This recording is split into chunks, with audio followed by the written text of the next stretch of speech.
Assalomu alaykum. Keyingi 10 kunlikda Samarqand viloyatida Allohning mashiati ila kutilayotgan ob-havo ma'lumotlari bilan tanishing.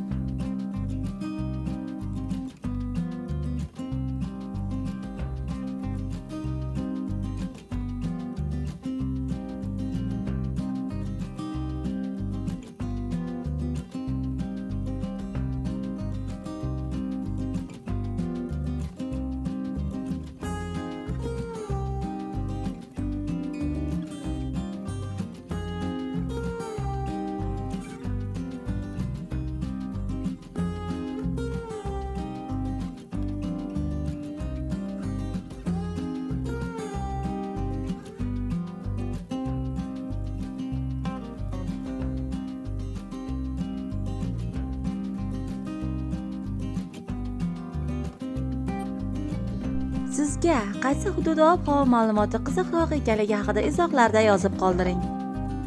Har qanday ob-havoda ham sizni yaxshi kayfiyat tark etmasin. Salomat bo'ling azizlarim.